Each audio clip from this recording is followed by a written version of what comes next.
Hello and welcome. Today we're going to be talking about police and the juvenile. I figure a good place to start with this is just to apply some of the basic theories. So let's look at functionalist theory. It says that we created the police for a purpose. The police serves a function. We have created this institution to manage society, groups of people in some way. And so again, if we take that stance, what's the purpose of the police? Are they achieving their outcomes? Is there any dysfunction? Or is it just flawless policing? Then we can apply conflict theory and we can look at it in terms of like group versus group. Who do the police work for? Whose norms are they enforcing? Whose status quo are they maintaining? Does policing cause conflict? Are there ever problems where maybe they pick up someone who's innocent, or maybe they bust some kid for a bag of weed and it leads to an entire life of crime when maybe that kid just would have smoked weed and gone on to go to college had they never been arrested? That kind of stuff happens. Then there's symbolic interactionism, saying that we're the ones who create society. We build the social world. We build these institutions. We created the police force. And again, if you look at the police force over time, when was it socially constructed? How has the institution changed over time? How has the police as a bureaucracy evolved? How have things like accountability and corruption been associated with policing and somebody having authority over other people? And so, again, we can open this in many ways. Your book starts this lecture, interestingly, though, real quick, looking at attitudes. But before we get there, let's just jump through some of these learning objectives. So, again, first, we're going to look at police and juvenile relations. We're going to look at the processing of offenders. We're going to look at the legal rights of juveniles. We're going to look at how police can deter delinquency, how they can contribute to positive things instead of negative things, and then looking at some of these social programs we've developed. But again, your book opens up talking about attitudes of police toward the youths. And then it flips it and said, what's the attitude of youth versus the police? So again, before we open up Pandora's box of negativity and finger pointing and things along those lines, we need to realize that attitudes shift with time, with place, with region, with the type of person, with the culture we're talking about, with the type of policing we're talking about. Maybe they're a good police force, maybe they're not, maybe they're a corrupt police force, you know what I mean? And so again, we need to look at it from all sides and all angles. And so this lecture cannot do justice of looking at all the diverse perspectives. Okay, but how do police feel about juvenile offenders? Do they look at it as like their mission is to go out and save these people? Or does it cause police stress because here they are, a bunch of criminals running around, and now that's making more work for them? Do they feel like some empathy for these kids, but at the same time, they have to do their job and enforce the law, even if they know it'll put the kid into the system? And so again, there's just multiple ways of looking at it. Some police might be happy earlier in their career to deal with it. By the time they're end of their career, they're just sick of it and they feel burnt out and they're like, why is nothing changing? I mean, again, we could go in so many different directions of experiences of police officers and, getting into the psychology of police officers and their general attitudes toward juveniles. This would be some awesome qualitative study research. So if you guys are interested in this type of stuff, there's many qualitative studies, many that your book cites, for example.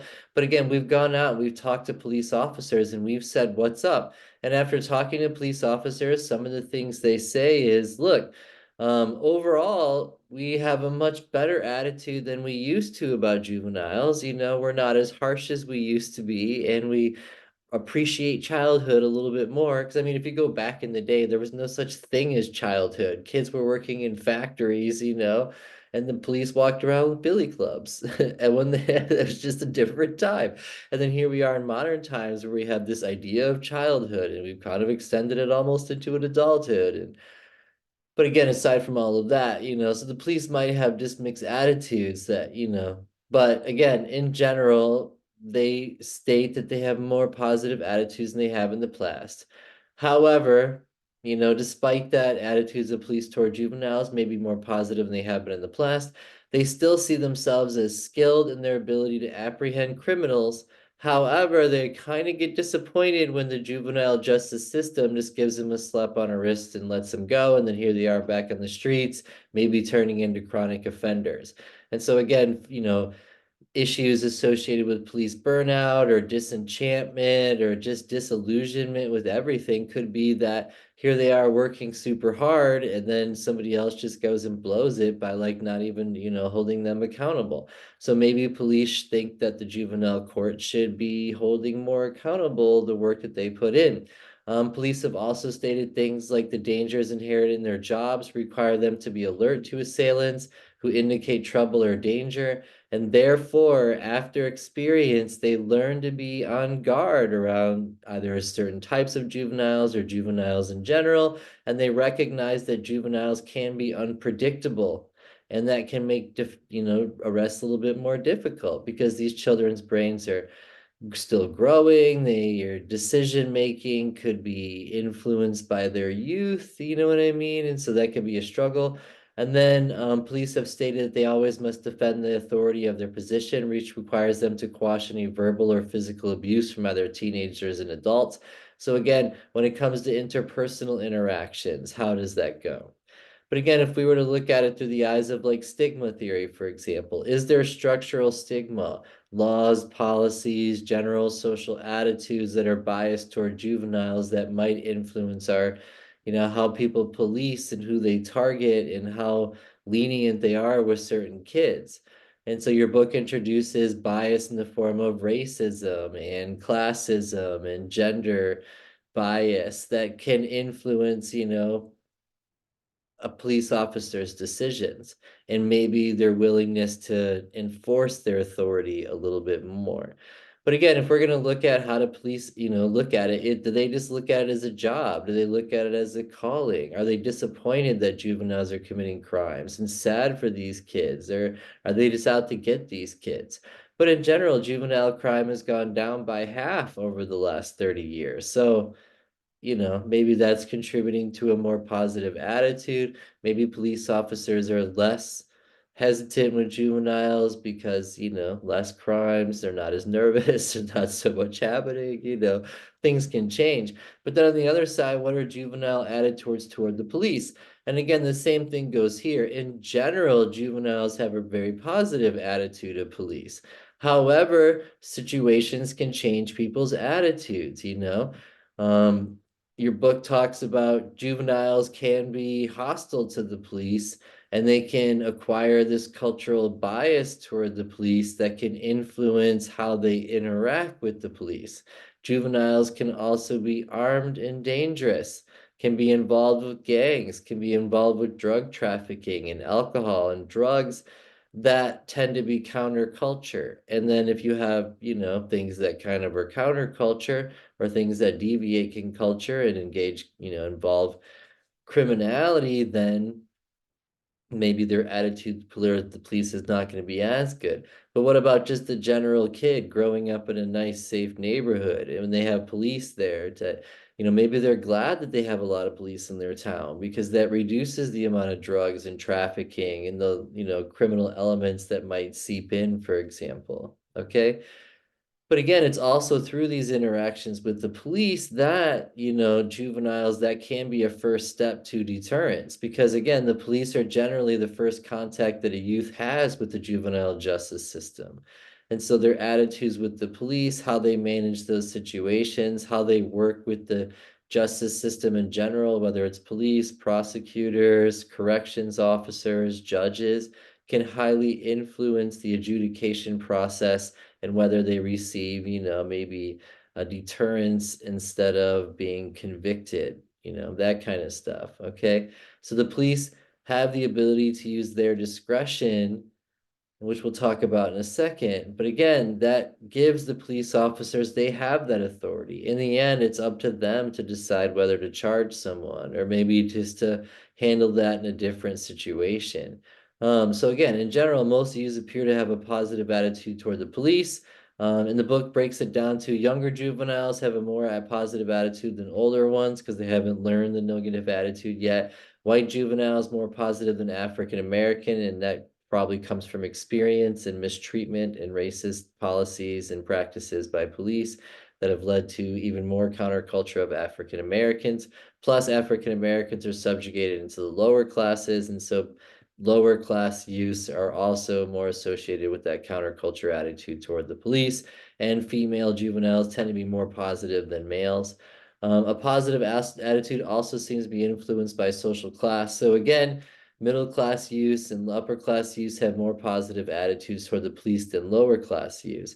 But again, do the police target the lower class youths more than the middle class youths? Where are you going to find higher concentrations of police actively pursuing people? They don't tend to be in these nice middle class neighborhoods. There might be a sting here and there, but most of the drug dealing and trafficking is not happening in your middle class neighborhoods. It's, happening more in your lower class neighborhoods where there's a higher likely that kids are more exposed into poverty.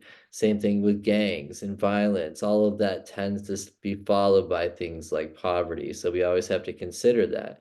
But then the police are aware of that too, and they're aware of how based upon the culture that you're raised in, that culture is associated with the socioeconomic status of your parents, for example, or whoever's raising you, that can tie into how police are treating you. And it basically states that juveniles who tend to not have contact with police tend to have more positive attitudes. And it's through this constant interaction with the police that juveniles tend to adopt a more negative attitude. And then again, you have to ask why. Is it because they're out there committing crimes and so they have a negative attitude of the police because it's cops versus robbers, like they're coming for us? Or is it because maybe where the police come, sometimes negative things follow? Okay, things to think about. The most hostile attitudes are typically those of youths with extensive histories of law-violating activities, though, who have had contact with the police or who are involved in youth gangs. And so again, the hostility toward the police, where does that evolve? This positive attitude toward the police, where does that evolve? And so it's again a mix of that socialization process, what you're taught about your social attitudes and the attitudes you should internalize, and then your own personal experiences, your observations, and then how that's influenced your perception of the police. Again, that psychosocial approach. When it comes to the processing, of course, it begins with the police. The police have the discretion. It's up to them to give him a slap on the wrist and let him go, or to throw him in some handcuffs and put him in the back of the cop car and take him down to corrections and get the process started of them going to court and, deciding whether there's going to be a bond and then setting a date for when the case is to proceed. Okay. But again, the argument by the book is, with the current setup of the system now, our bureaucracy, if the police were to go after every single little crime and arrest every little kid they came across, the system itself could not handle it. The system would have to adjust. It said that if police were to increase by 2 or 3 times the number of youth, the resulting backlog of cases would be simply unmanageable. And so again, realize that there is a lot of police discretion out there, and how police are trained to use that discretion is a completely aside conversation that you'd have to do some research, look it up, and how that all functions. And even if they're allowed to do discretion, or are they ordered by law to arrest everyone that they come across as committing a crime? These are some things that I don't know. I need to ask. Now, again, every time I give a lecture, I'm asking more questions. That's just the way it goes. So, of course, now I want some answers to a lot of that. So I'll do some later research after this. But again, the police officer's disposition of the juvenile is mainly determined by 11 factors. So again, whether or not they're willing to use this disposition to kind of let the kids go or give them a slap on our list or teach them a lesson and tell them next time. The type of offense, whether there's citizen complaints and how the community is responding, gender, race, and socioeconomic status, influence, bias of police officers, individual characteristics of the juvenile and how they're interacting with the police, police-juvenile interactions, the demeanor of the suspect, police officer's personality, and then departmental policy, as I was saying, and other external pressures.